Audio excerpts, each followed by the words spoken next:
Hello friends, M trick YouTube channel में आपका स्वागत है। मैं इनके गुप्ता। दोस्तों, आज का वीडियोज में हम लोग पढ़ेंगे भारत के इतिहास के बारे में। तो आइए, भारत का इतिहास के बारे में समझने से पहले हम लोग भारत के बारे में कुछ समझे कि हमारे एक भारत को कई नामों से लोगों ने पुकारे और कई नामों से लोगों ने वर्णन किया अपने भारत का। तो आइए, अब कौन कौन किन किन लोगों के द्वारा जो है भारत का कौन कौन सा नाम दिया गया, तो उसके विषय में पढ़ते हैं। तो भारत का जो फैलाव है वह उत्तर में हिमालय से लेकर और दक्षिण में जो है समुद्र तट तक जो है फैलाव है अपने भारत का। और इस भारत को जो है उपमहाद्वीप के नाम से भी जानते हैं। और यही उपमहाद्वीप को जो है भारतवर्ष कहते हैं। भारतवर्ष कहने का मतलब कि भरत का देश, यानी कि प्राचीन काल में ही जो है एक भरत राजा के नाम पर जो है अपने देश का नाम भारत रखा गया। और यहाँ का भारत का जो है निवासी को भारती कहा गया, अर्थात भरत का संतान। और प्राचीन काल में इन भारतीयों ने ही अपने भारत को जम्बू द्वीप के नाम से भी संबोधित किया, जिससे जो है संबंध था जामुन का पेड़ से। जम्बू द्वीप कहने का मतलब हो गया जामुन का पेड़।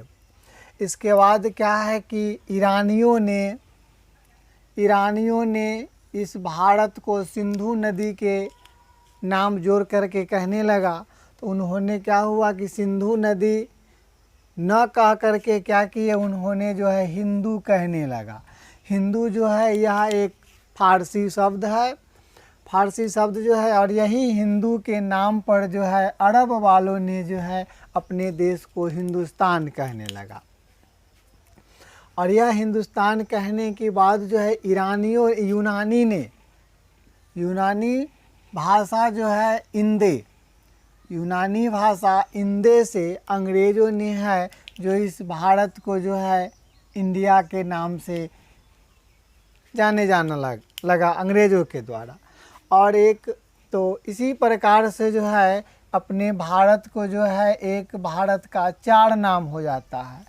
और एक और नाम है, जब आर्यों का अपने भारत में आगमन हुआ तो क्या हो गया कि अपने भारत का नाम आर्यावर्त भी रखा गया।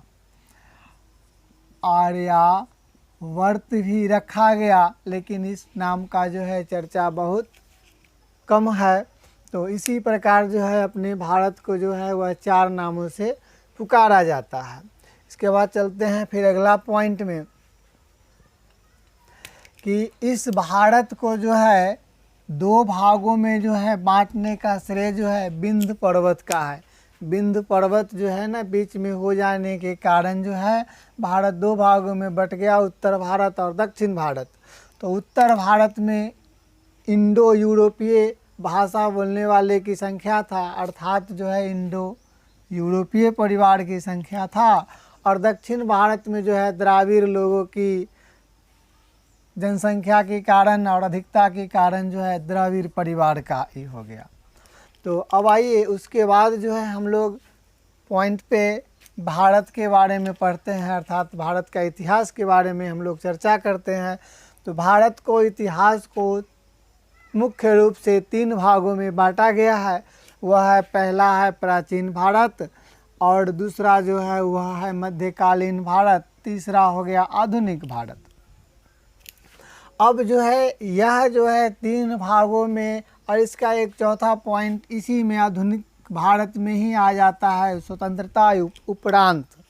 अर्थात जो है आधुनिक भारत में ही क्या हुआ कि जब अंग्रेज़ों ने भारत पे कब्जा कर लिया था पूर्ण रूपेण, तो आज़ाद होने के बाद जो है फिर से जो है भारत को, इन पार्टों को आधुनिक भारत में ही शामिल कर लिया गया। तो यह 3 भागों में अध्ययन के सुविधा के लेकर के जो है 3 भागों में बांटने का श्रेय जो है क्रिस्टोफ सेलियरस को है, जो जर्मनी का निवासी थे। तो जर्मनी का निवासी जो है क्रिस्टोफ ने ही जो है इसे भारत को 3 भागों में बांट दिया इतिहास को, जिसमें पहला हुआ प्राचीन भारत, दूसरा हुआ मध्यकालीन भारत, तीसरा हुआ आधुनिक भारत। तो आइए अब अगला पॉइंट में हम लोग फिर देखते हैं प्राचीन भारत को। तो फिर प्राचीन भारत को भी जो है 4 भागों में जो है प्राचीन भारत का भी इतिहास मिलने लगा। एक हो गया धर्म ग्रंथ, दूसरा ऐतिहासिक ग्रंथ, तीसरा विदेशियों का विवरण और चौथा जो है पुरातत्व संबंधी साक्ष्य। तो इसमें जो है धर्म ग्रंथ और ऐतिहासिक ग्रंथ ये दोनों जो है लगभग सेम है।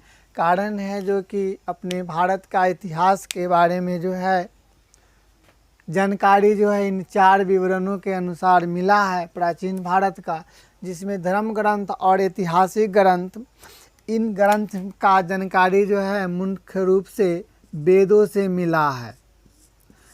इसमें इसका जानकारी जो है वेदों से मिला है। इसमें वेद वेदांग ये सब का चर्चा है। इसके बाद जो है अगला है विदेशियों का विवरण।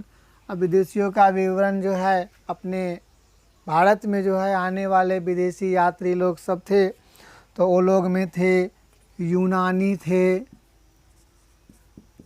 रोमन थे, इसके बाद जो है आपको अरब वाले थे। इन्हीं लोगों का जो है आगमन हुआ और बहुत सारे लोग थे, तो इनका विवरण है। इसके बाद जो है अगला पॉइंट है पुरातत्व संबंधी साक्ष्य। तो पुरातत्व संबंधित साक्ष्य से जो है कि अधिकतर जो है खुदाई से जो है पुराने ज़माने वाला जो है खुदाई के पश्चात जो भी जानकारी मिला है तो उसे जो है पुरातत्व संबंधी साक्ष्य के अंतर्गत रखा गया है। तो दोस्तों इस प्रकार से जो है अपने भारत का इतिहास रहा। अब जो है हम लोग नेक्स्ट वीडियोज में जो है पढ़ेंगे प्राचीन भारत के बारे में, जो इनका जो है थोड़ा विस्तार से चर्चा करेंगे। तो फिर मिलते हैं नेक्स्ट वीडियोज में। धन्यवाद।